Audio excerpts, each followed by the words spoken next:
33 জনের মধ্যে আমাদের চাইল্ড 27 জন, যেটাই আমরা 27 জন বলছি, অ্যাডাল্ট আছে 6 জন।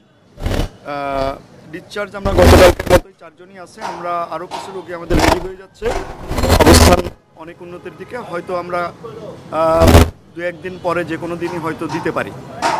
আমাদের আইসিইউতে 3 জন আছে এবং একজনই শুধু ভেন্টিলেটারে, গতকাল যেটা ছিল একই। আমাদের মেল এইচডিউতে 2 জন রোগী আছে, ফিমেল এইচডিউতে আমাদের 5 জন রোগী আছে। আর পোস্ট অপারেটিভ ওয়ার্ডে আমাদের 4 জন রোগী এবং কেবিনে 19 জন। এর মধ্যে ক্রিটিক্যাল কন্ডিশনে আছে 3 জন এবং সিভিয়ার 8 জন আছে। ইনহেলেশন ইঞ্জুরি 7 জন, 30%-এর বেশি বার্ন আছে 5 জন। আর সিভিয়ার থেকে কেউ ক্রিটিক্যালে যায় নাই এবং নতুন করে কেউ আইসিইউতে প্রবেশও করে নাই। আমাদের আইসিইউ থেকে আবার কোনো ডাউন স্টেজিংয়ে যায় নাই, অর্থাৎ সিভিয়ারে যায় নাই। তবে একজন পেশেন্ট আমাদের সিভিয়ার ক্যাটাগরি থেকে ইন্টারমিডিয়েট ক্যাটাগরিতে গেছে, যে কারণে গতকাল 9 জন সিভিয়ার ছিল, আজকে সেটা 8 জন।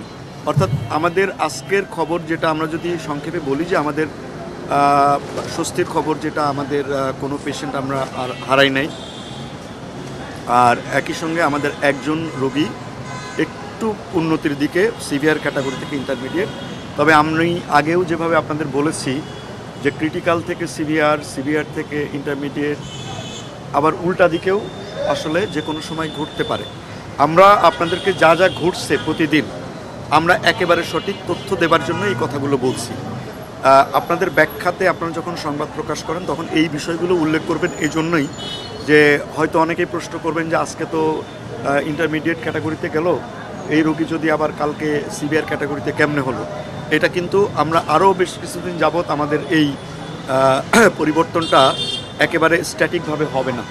অর্থাৎ আজকে যেটা খারাপ আছে সেটা কালকে কিছু উন্নতির দিকে যাবে না তা না, আবার আজকে যে রোগীটা উন্নতির দিকে আছে সে রোগীটা খারাপের দিকে যাবে না, সেটা বলা মুশকিল। কিন্তু আমাদের যতটুকু চেঞ্জ হচ্ছে এ ব্যাপারে আমরা অনেস্ট একদম, এবং এই কথাগুলো আপনাদের কাছে আমরা বলার চেষ্টা করছি।